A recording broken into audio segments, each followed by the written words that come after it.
Do the holes under LPG cylinders exist for ventilation or to save your life?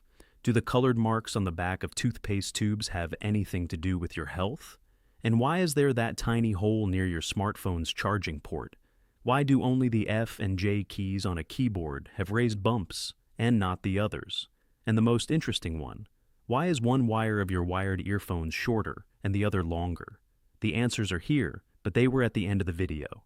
Today I will change both your perspective and the way you see things. Let's start the video.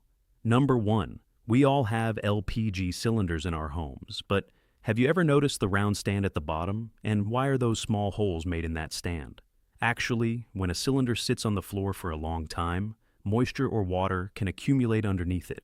If this moisture gets trapped, there is a risk of the cylinder rusting. These holes allow air to circulate, preventing moisture from staying there and keeping the cylinder safe.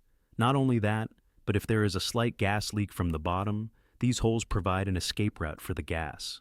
This means gas doesn't accumulate under the stand, reducing the risk of an explosion or pressure buildup. And yes, do comment and tell me if you have an HP or Indane gas cylinder at home. Number 2. Have you ever noticed a tiny hole near the charging port at the bottom of your smartphone? Many people think it's part of the design, but its function is very important. This tiny hole is a noise cancellation microphone. When you are on a call and there is noise around you, like traffic, wind, or people talking, this mic picks up that noise and the phone reduces it. This allows the person on the other end to hear your voice clearly, even if you are in a noisy place. This small mic improves your calling experience. That is the smartness of a smartphone. So, next time you are talking in a crowd and the person on the other side says you sound clear, know that it's the magic of that little hole. Number 3. Have you ever seen anyone sneeze with their eyes open? No, right? So, think about why our eyes close automatically when we sneeze. Is it a strange habit, or is there a scientific reason? Actually, sneezing isn't just about cleaning the nose. It is an automatic reflex of our entire body. And a crucial part of this reflex is the eyes closing. When we sneeze, a lot of pressure builds up inside the body at that moment. If the eyes stayed open, that pressure could affect the nerves and retina of the eyes. Therefore, our body becomes alert beforehand, and the eyes close automatically. It's like a natural security system of our body that protects our eyes while sneezing. Number 4.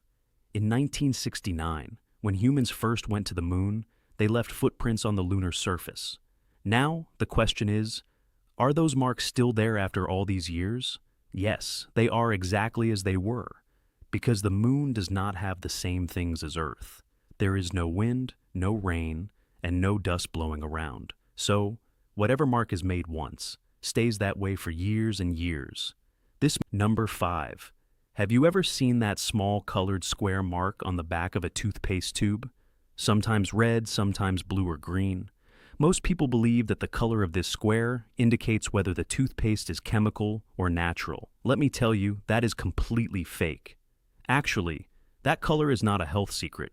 It is a signal for the machine. When the packaging machine fills the tube, it needs to know where to cut and seal the tube.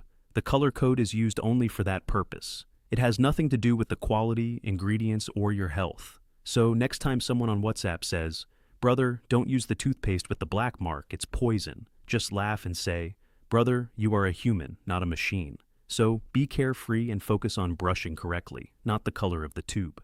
Number 6. Have you noticed that earlier, credit card numbers were embossed, raised, but now all numbers are printed flat? Has technology gone backward? Absolutely not. We have moved even further ahead. Previously, a special manual machine called an imprint machine was used to read cards. The card was placed inside, and a sliding movement was used to rub over it. This transferred the embossed numbers onto paper to record transaction details.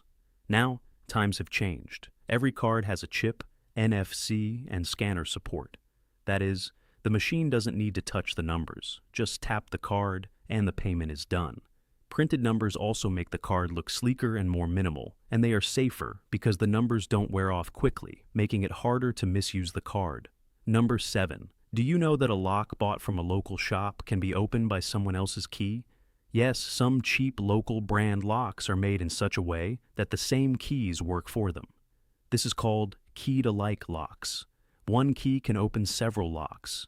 It makes it easier and cheaper for companies to manufacture locks, but security is sacrificed. Now, imagine if someone has a key similar to yours. They could open the lock to your house without breaking it or making a sound. Thieves know this, but common people don't. So, next time you buy a lock, don't just look at the cheap price. Otherwise, the thieves will become millionaires. And you. Number 8. Have you ever noticed the small raised marks on the F and J keys of a keyboard? Are they just for design? Absolutely not. Actually, these small bumps are to take your typing game to a pro level. When you do touch typing, typing without looking, your index fingers rest on the F and J keys, which keeps your fingers in the right place on the keyboard. This allows you to type fast and accurately without looking. That is why only these two keys have bumps, so you can identify them just by touch. Number 9. Have you ever looked at the veins on your wrist? Why do they look blue? Does that mean our blood is also blue? No, that is a huge misconception. Human blood is always red, whether it is inside or outside the body. So, why do veins look blue? It is an optical illusion. When light hits our skin, some wavelengths enter the skin, and some are reflected back to our eyes. Blue light has a shorter wavelength, so it scatters more. That is why veins appear blue. Number 10. Have you ever noticed that when you use wired earphones, one side of the wire is shorter and the other is longer? Most people think it's a design flaw or a way to save costs. But the truth is much more shocking. Actually, this design came from a specific subculture in the 90s, and it has a direct connection to Japan's train system. In the 90s, it was the era of Walkmans and MP3 players. People used to listen to music while traveling on subways or buses. But there was a big problem. The earphone wire would constantly get tangled in front of the neck, and if you gave it even a slight tug, the entire earphone would fall out of your ear. Then, Japanese engineers found a solution in an asymmetrical design. One wire was made shorter and the other longer, so that you could put the shorter wire in your nearest ear and pass the longer wire behind your neck to the other ear, with both wires connecting directly to the music player. This design was called the neck cable style. The benefit was that when you took the earphones out, they would hang straight around your neck and they wouldn't fall or get tangled. But there is a twist. This design wasn't just for convenience, it became a statement. In Japan, if someone stood on the subway wearing neck cable style earphones, it was a signal. I don't want to talk to anyone. I am in my own world. Slowly, it spread all over the world. From Walkman to iPod companies, everyone started adopting this asymmetrical design. So, it was a well thought out technique, not a mistake. Common